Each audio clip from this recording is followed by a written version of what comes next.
क्या ये जुमलेबाज सरकार 7500 रुपए प्लस डीए मेडिकल सुविधा न देकर महंगाई भत्ते में है वो 4% वृद्धि करने से अपनी सरकार है वो रिपीट कर लेगी।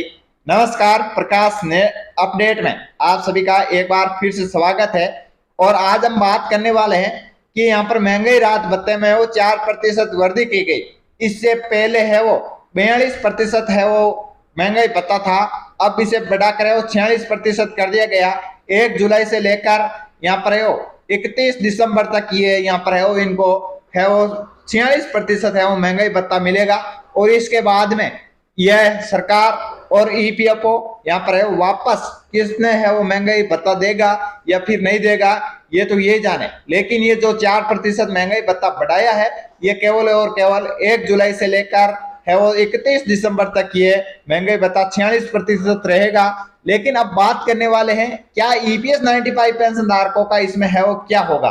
ये केवल और केवल 47 लाख सरकारी पेंशनर्स है या फिर सरकारी कर्मचारी थे, उनको यहाँ पर यह 4% महंगाई भत्ते में है वो राहत दी गई। तो जो प्राइवेट सेक्टर में काम कर रहे थे उनको यहाँ पर है वो क्या मिला, इस महंगाई भत्ते से क्या इनको लाभ मिलेगा? किसी प्रकार का कतई इस महंगाई भत्ते से इनको लाभ नहीं मिलेगा, क्योंकि जो सरकारी यहाँ पर है वो सेक्टर में काम कर रहे थे या फिर सरकारी कर्मचारी थे, इनको ये 4% है वो महंगाई भत्ते की यहाँ पर है वो सुविधा दी गई है।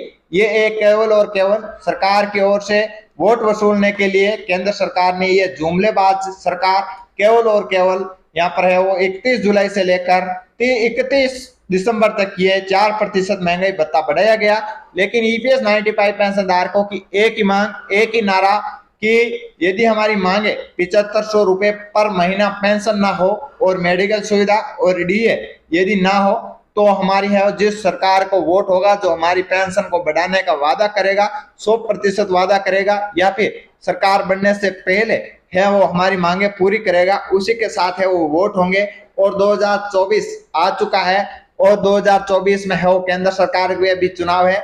लेकिन इससे पहले राजस्थान, एमपी, छत्तीसगढ़ अलग अलग राज्यों में है चुनाव है। वहां पर जो केंद्र सरकार है उनकी जो यहाँ पर पार्टी है ये पार्टी कहीं ना कहीं कमजोर दिखाई दे रही है। और केंद्र सरकार में भी वापस सरकार क्या रिपीट कर पाएगी? यदि पेंशन धारकों की मांगे पूरी नहीं करेगी तो कतई ये सरकार रिपीट नहीं होगी, क्योंकि पिछली बार जब ईपीएस 95 पेंशन धारकों को झूठे आश्वासन, झूठे वादे करके ये सरकार तो बना ली गई थी, लेकिन इनकी मांगे पूरी है वो नहीं की गई। इसी को लेकर है वो पेंशनर्स काफी गुस्साए में है, काफी परेशान है, काफी नाराज है। इसी को लेकर है वो पेंशनर्स ने एक ही नारा दिया है कि जो हमारी मांगे पूरी करेगा, जो हमें है वो पेंशन देगा, उसी के साथ हम अपना वोट करेंगे। यदि हमारी कोई भी ये मांगे पूरी नहीं करेगा तो हमारा वोट है वो उनको कतई नहीं जाएगा।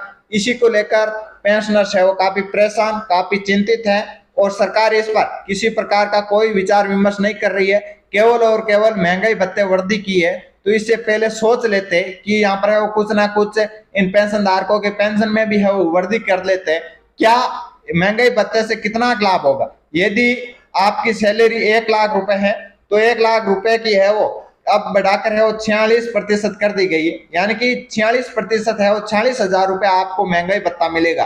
तो इससे क्या फर्क पड़ेगा? पहले 42,000 रुपए यहाँ पर है वो मिल रहे थे, 4,000 रुपए एक्स्ट्रा मिलेंगे और इससे किसी प्रकार का यहाँ पर है वो नहीं मिलेगा।